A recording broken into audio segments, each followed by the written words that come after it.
It should, right, it should have told you that I'm recording now. Yes. Okay, cool. We are good. So, just a quick intro. This is Laramie, which would like to remain an anonymous Catholic ninja, so we're not going to show his face. But basically, Laramie and I were both in the sort of Dread Ilk Facebook group before it got nuked, for, you know, being honest or something. And, you know, when that group started, I think I was the only Catholic, or certainly the only Sedevacantist anyway. And I used to have these long arguments with everybody in there pretty much, which, as most people know, my quiet personality and winning charisma made it so that there was 800 comment long attacks on each other pretty much. And now Laramie, I think, was a Catholic. I'll let him tell his story, but I believe he was a Catholic, but a Novus Ordo Catholic, and we got into quite scrapes, shall we say. And then I pretty much napalmed several of his blog posts over the years. Made fun of him quite mercilessly about, I think he had in a blog post something about kissing Bergoglio's ring, and I certainly was less than kind, put it that way. Years later, I think it was you that emailed me pretty much out of the blue and sort of, you know, made an approach which was probably far more Catholic than my general approach to life. Failing and talking about Catholicism in general and so on. And you will correct me if I'm saying anything wrong, but I think that you moved from Bergoglio as Pope to can't be Ratzinger as Pope. And so Ratzinger is now dead. So I'm kind of curious as to your journey and stuff. And I presume you were probably a cradle Catholic, unlike myself. So I think for me, you know, the journey about Catholicism was comparatively easier because I had no dog in any fight, and I just read and read and looked until I came to the conclusion that, you know, there was no valid Pope after Pope Pius XII. But I'm going to let you take over now and tell us your story and correct me if I've said anything that wasn't correct. Okay. Well, no, I'm not a cradle Catholic. I used to be a Southern Baptist. Oh, wow. Yeah. Got to go back a little further. My grandfathers kind of abandoned their children. Okay. Oh. And so both of them. Wow. So my mother and father really didn't have any kind of religion passed down to them. Mm-hmm. And in fact, I later found out that one of those grandfathers was a Freemason. Oh. And, yeah. And later in life, I took the whole family to the famous Father Ripperger for an exorcism to dispel Freemasonic demons. It was wild. Oh, that's a very interesting story. I'm very curious about it now. It felt like I don't know about the wife and the kids, but for me personally, 20 minutes after we left the monastery, it felt as if a sopping wet blanket was pulled off of me and I was lighter. That effect took 20 minutes after this exorcism. It was wild, but that's thanks to one of my grandfathers and I think his father. But my parents were not religious. Right. I mean, they gave lip service to Christianity and they might go to church every now and then, but ever since I was a little kid, I was, you know, on this search for God on my own. And, you know, if you're really searching for the answers and you're, I guess, a Southern Baptist, you know, the Bible will only take you so far. You end up having questions. By the time I was in my teens, I was following the likes of Pat Robertson, John Hagee, and Bob Enyart. Okay, I'm not sure who any of those people are, but they are famous Protestant ministers from the 90s, I suppose you could say. Oh, okay.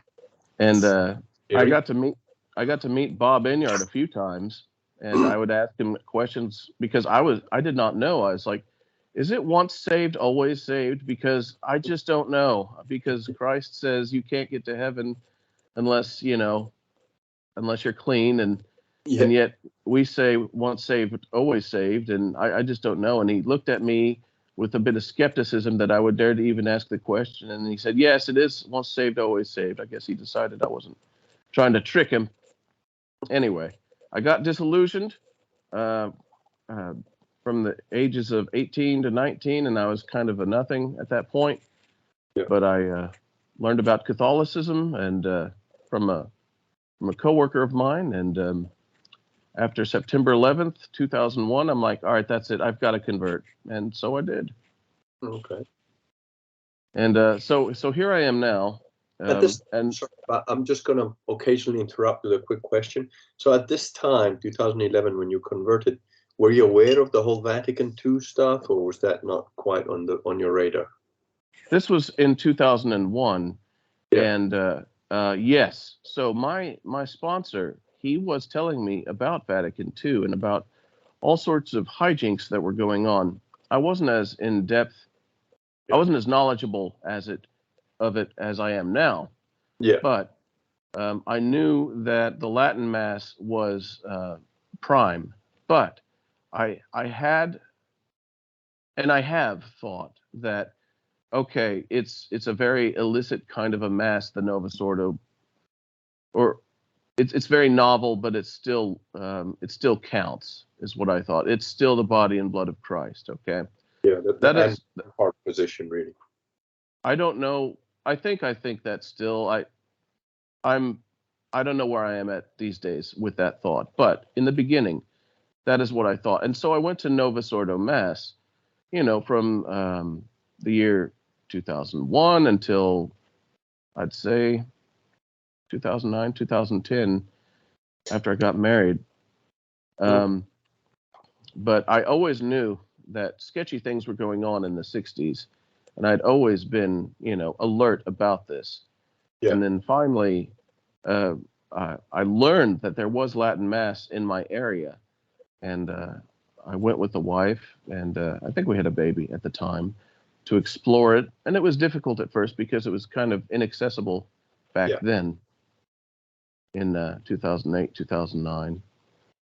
And then once I saw Michael Voris from Church Militant TV, once I saw him go after the society, I really took a look into the society, the SSPX, Archbishop Lefebvre, and concluded that these guys were legit. And I thought, okay, I agreed with them. I agreed with their position. Yeah. And I thought that they are helping to keep the pilot light on in the middle of some sort of a shakedown. And then, but then shortly after that, a fellow, before I really even started blogging much, he approached me with Sedevacantism. I couldn't do it at the time. You see, I could not. I was Novus Ordo up to that point, and that seemed a bit much to me. It seemed like the popes were walking a fine line, but not crossing it, And so that was essentially the SSPX position, pretty much, right? I think so. I don't. Yeah, I think that's the society's position. They agree. They believe that even Bergoglio is the Pope. Yeah, they have the recognize and resist position, which is absolutely untenable as a Catholic, which is they recognize him as Pope, but they resist the things they don't agree with. No, that's just dogmatic. Yes. That actually makes you an absolute schismatic. If you recognize the Pope as Pope, then you obey. That's it. There isn't like, I'll nitpick what I like. Can't do that. And if you don't recognize him as Pope, then you shouldn't obey any of his commands. So it's a very clear black and white line. It's not, a gray area. So the SSPX position is just nonsensical from a logical point of view. Yes. I mean, now, for years, I thought he was the Pope. I thought Bergoglio was the Pope. But I had to just be honest with myself I mean, he was not elected. He was elected in a non-canonical fashion. Um, uh, uh, Benedict XVI was Yes. clearly kicked out. Sorry to interrupt again, but this is a pretty important point. When you say he was elected in a non-canonical fashion, which canon are you talking about? I don't know. He was it was an orchestration. We both know it. Everybody knows it.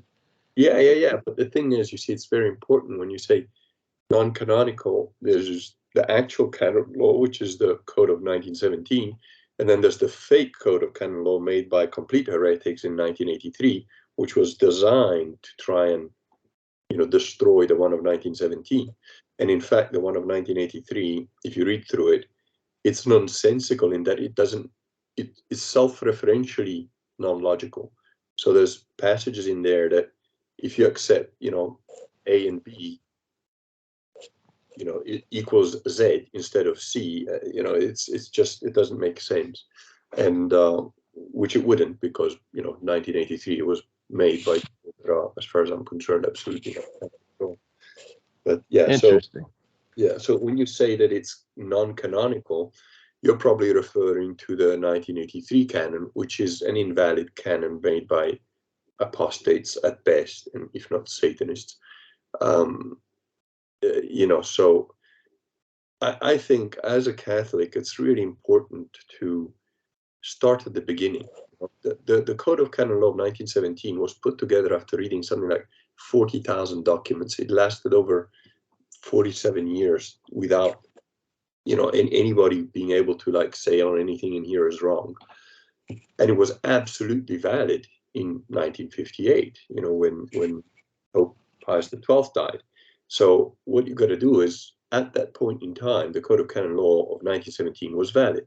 And then if you use that Code of Canon Law and you look at what happened after that, well, it makes it very clear that all those so-called popes that came after Pope Pius XII absolutely fall foul of the Code of Canon Law of 1917, and therefore they are public notorious heretics. But I'm getting a bit ahead of myself, so sorry. I just wanted to point out that you're okay, and you could be right. I would say perhaps in both instances he was non-canonically elected. However, I choose that wording specifically because, as a lot of my readers would have known, I like I really place a high value in a lot of Catholic prophecy and mysticism. And Saint Francis of Assisi, Bergoglio's current namesake, Saint Francis, had a prophecy that one day a non-canonically elected pope would come along and serve as a destroyer. And I really feel that that is who Bergoglio is. I think that prophecy is him. And that is why I choose that wording. Okay. Now, I did believe he was pope, but then again, his election, Benedict's oust, he was ousted. Yeah. And then of course the heresies that came after.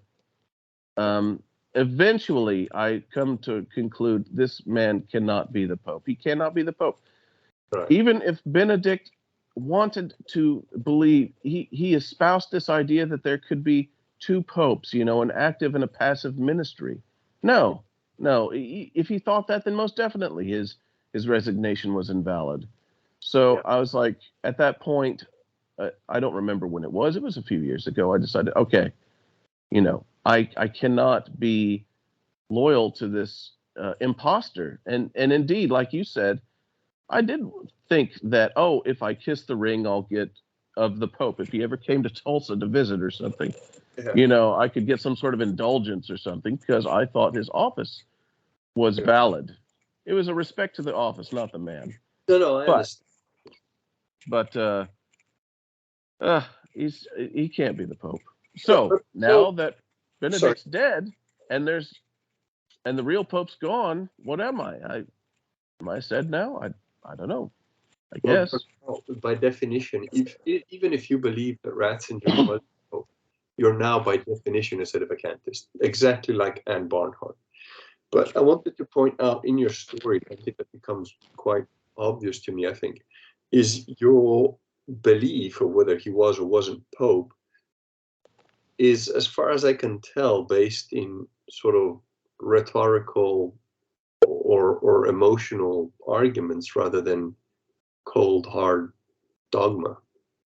Would you say that's fair or not? Yes, it is. Okay. I am different from you. Perhaps dialectic led you to where you are now religiously. Absolutely. But with me, the reason I told you about my grandfathers and my parents, I had to kind of sense the wind to find my path. You know what I mean? That's That's how I had to do it, with some sort of instinct. And I've always felt that there's just, for me personally, yeah. there's been some sort of interest in my presence that's working against me, and something that's working for me, and I'm trying to find the right way. And so indeed, rhetoric, emotion, reading the tea leaves, stuff like that. I'm a very Art Bell kind of Catholic. Okay. Yes. Well, that's that would have probably, understanding that on my part, would have probably avoided a lot of the napalm between us, because the thing is, most people are like that. And even to a certain extent, I'm like that, in that, cold logic and hard reason is my sort of bread and butter. But ultimately, what convinced me to look into Christianity to begin with was a very subjective, although it was objective for me personally, but in terms of explaining it to anybody else, it was a very subjective experience. So I get that, I absolutely understand that, but the thing is that Catholicism is one of the founding principles of Catholicism is that it has to be reasonable, and that we are made in God's image, which is logos, which also incorporates logic, reason, and so on, and that our mind, our reason, our logic must sort of, I don't want to say dominate, but sort of control our passions, our emotions, and so on. And everybody has probably a line at which point logic sort of breaks down.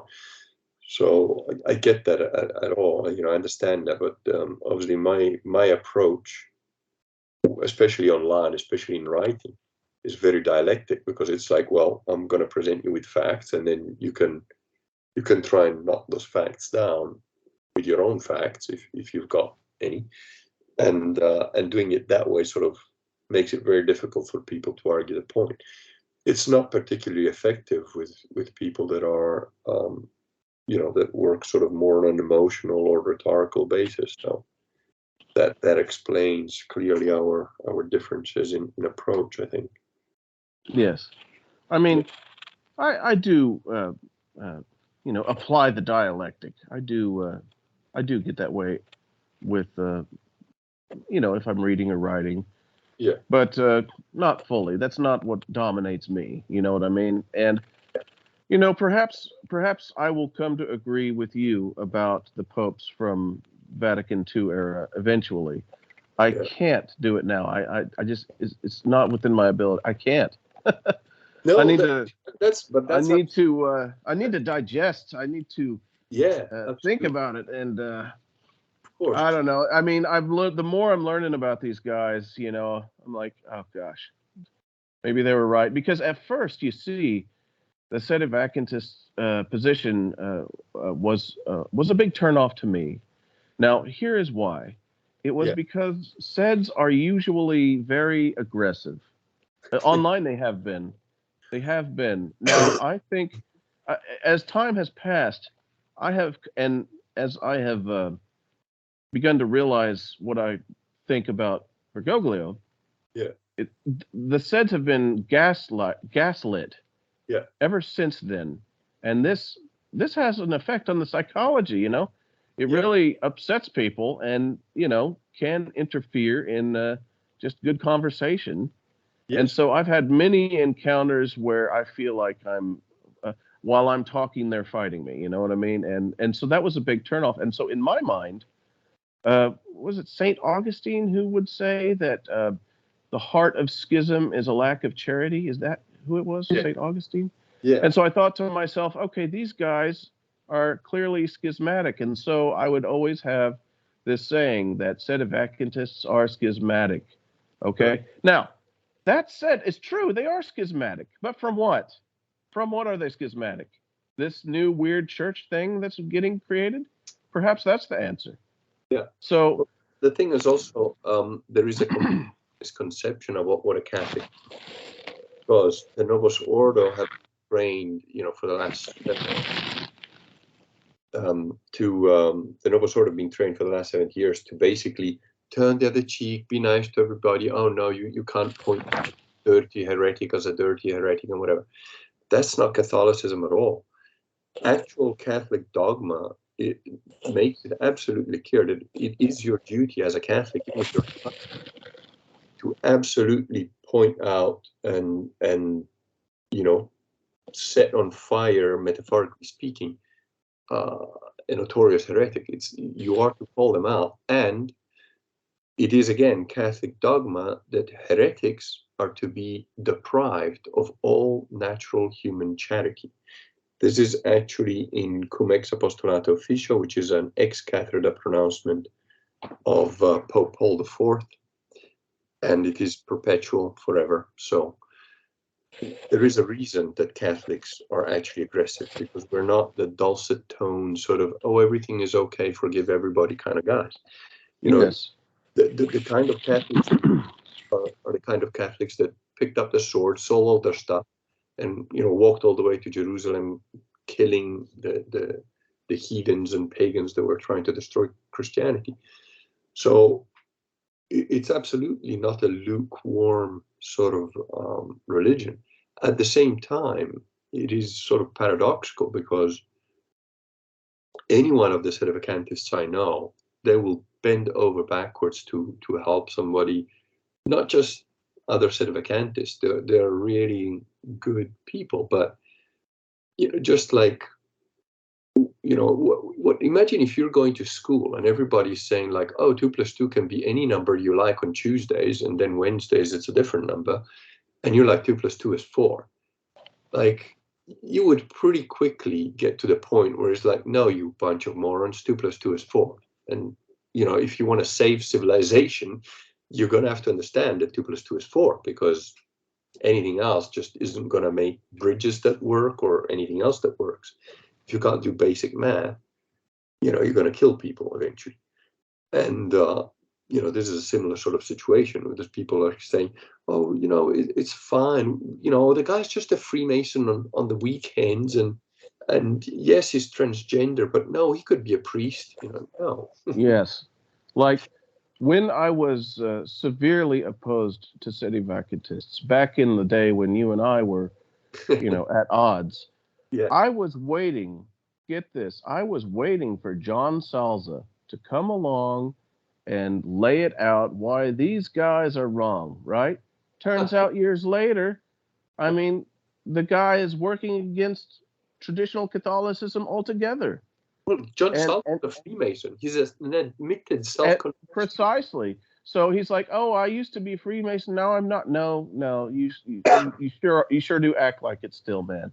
Yeah. So it's just like, Now, I'll tell you this. Oh, and I want to say to your earlier point, yes, weak men have created hard times, and that's why we are where we are at now. Yeah. But I want to say one quote that I like, which helped me conclude about Bergoglio, Yeah. is from 1937, and I have it in front of me now. I'm going to try to pronounce his name, Werns Vidal.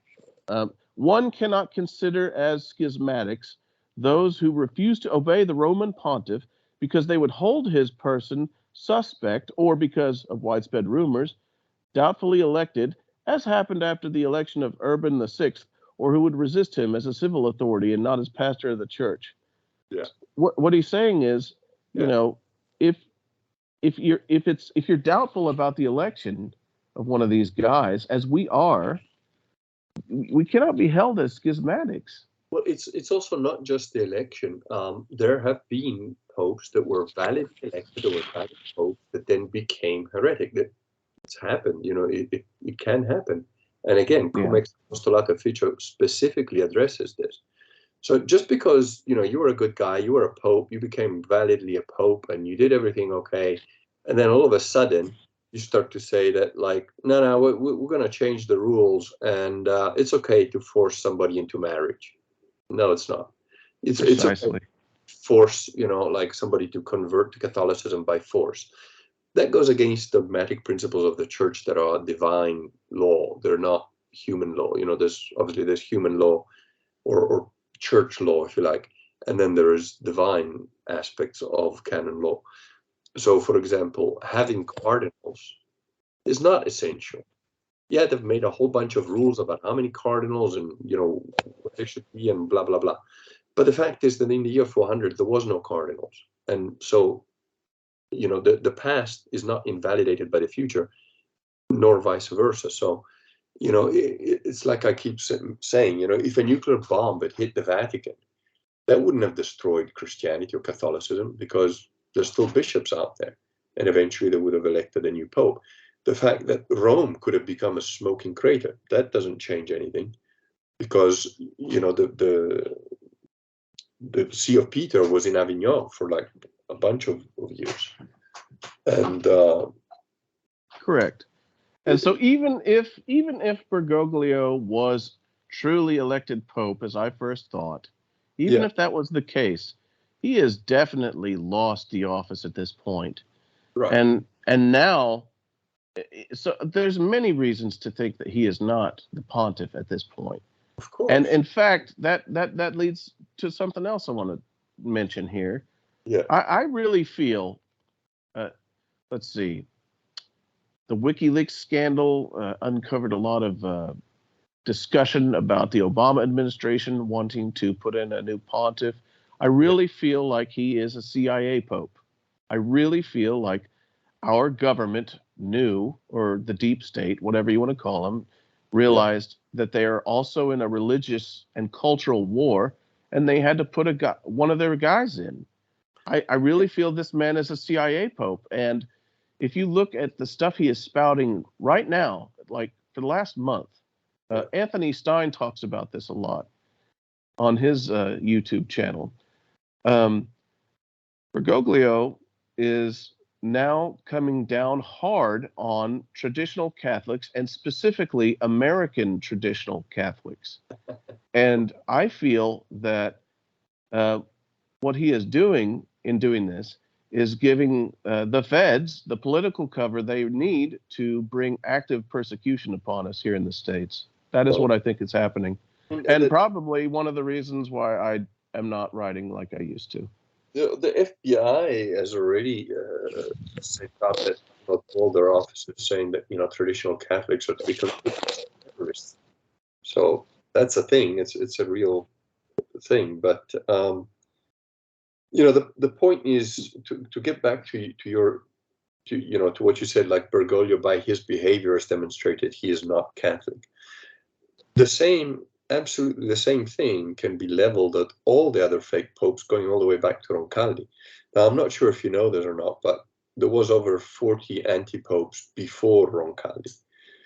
And most of these guys tend, not all of them, but most of them tend to be defined as anti-popes after they die. This is the case of Roncalli, because Roncalli had agreed and sort of approved two documents of Vatican II, one being Inter Mirifica, which doesn't have direct heresy. It's the only document of the 16 that doesn't. But the other one does. And it wasn't changed after he died. So that first heretical document of Vatican II is attributed to him, which makes him a heretic posthumously, as most anti-popes were. Now, if you're saying, well, I'm not going to read through all the 16 documents, whatever, well, that's fine, but then, you haven't sort of educated yourself on the matter. Now, the thing is, if you look at the actual actions of all the other popes, Montini, which was after Roncalli, released the other 14 documents of Vatican II, all of which have direct heresy in them. So that makes him a heretic.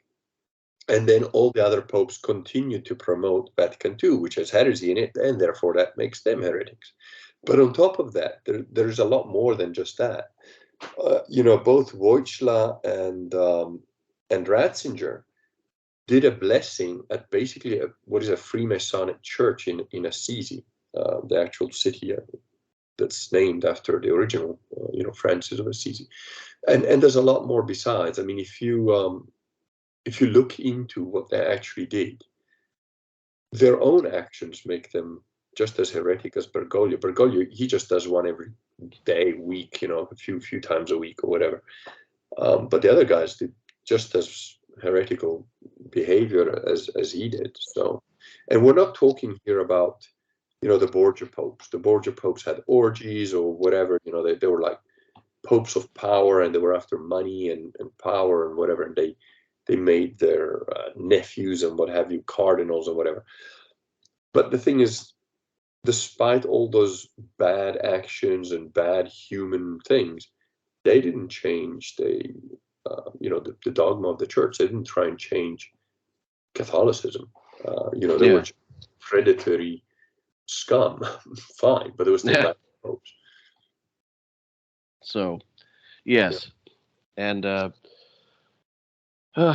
so in any event, there we have it, and I do like Lefebvre's idea that we have to keep the pilot light on through this time, and I'm there's just craziness. There's so much craziness happening now that I don't even have to write about it anymore. Everybody's seeing how insane it is, and it's. Oh, and I wanted to say this. It's wild how and it's so disgusting how they're trying to just converge this image of Saint Francis of Assisi and make him their kind of patron, even though he would never have stood for what they. I mean, as soon as when I was a 7-year-old, for whatever reason, I mean, I had zero religious upbringing at all, but I found a little passage about, a little history about Francis of Assisi, and he was like my favorite saint. I was like, dude, this guy was cool. And it made me learn Our Father as a 7-year-old by myself, because there was no one to, because it was like part of, it was in this little book I had, it talked about it. So when Bergoglio took that name on, I was like, you scum, yeah, and it's like and on the same level, the way they kind of deify Pope John Paul II, and oh, he's a saint now. Is he now? I mean, why are they so obsessed with him? He was not that great, in my opinion. I mean, he was also one of these popes who was, kissing Korans. Yeah, not just. I mean, I read this somewhere a long time ago. I can't find the references, so I can't 100% say that this is absolutely true. However, I became aware of the fact that Wojtyla was actually one of the guys selling Zyklon B to the Nazis, or manufacturing it for them. Now, depending on what you believe about the Nazis and what actually did or didn't happen in the various so-called death camps, considering gas chambers, were they there, were they not there, whatever, there's quite a bit of controversy on that if you try and figure it out. So it's hard to tell. But, even if the Zyklon B was, let's say, only used to clean clothes rather than kill people, Wojtyla apparently was one of the two guys that was in the business of selling it to the Nazis. Just a thought, considering he was Polish, and that considering that's where supposedly the most Jewish people were killed by the Nazis. Just another little tidbit of information. Interesting. And when I converted back in 2001, this was at the height of the emergence of the priest pedophile scandal. That is when I came in. is when, but you see, I realized that okay, all of the powers of hell were gathered up to go against Jesus Christ, and so therefore, wherever you see all of the evil concentrating its forces, in the middle of that hurricane is, probably God. That's the real deal. That's where you need to aim for. That's what you need to, you know, that's what you're looking for. Is in the middle of that dark cloud, whatever those things are attacking. Christ is over the target, and so all the flak is going up against him. Which of So in course, 2001, yeah. when the priest pedophile scandal's going on, I'm sitting here thinking, okay, there's a lot of devilry here. There's a lot of attacks going against this institution. The world hates it. I can see layer upon layer of subversion here. This has got to be it because it's in trouble. And so I was actually convinced more from the scandal that the Catholic Church was the true church, not Southern Baptist or Presbyterian or anything like that. Well, the thing is, I actually went the other way. Pretty quickly after I started looking into this stuff somewhat obsessively, I came to the conclusion that Catholicism sort of fit all the reasonable things, but I had a huge problem with what was going on. Bergoglio protecting pedophiles left, right, and center. It was just like, that doesn't fit. Something here is not right, because if that guy is the vicar of Christ, there's no way he should be behaving this way. That's just doesn't work. So I kept looking, and then I found out about Vatican II, and then I started looking, what was Vatican II? And I started looking into that, and then it was like, light bulb moment that went on. But the thing is, very interestingly, I don't know if you saw, I had a video with Tony recently, which perhaps you looked at it, perhaps you didn't, but Tony did a brilliant video. It's like an 8-minute video about like Sedevacantism. Even if it's wrong, it's right. Because if you take Bergoglio's current position, it's, everybody's saved. Muslims, atheists, Protestants, we all worship the same God. No one really goes to hell. We're all part of the same thing. We're all part of the same big church.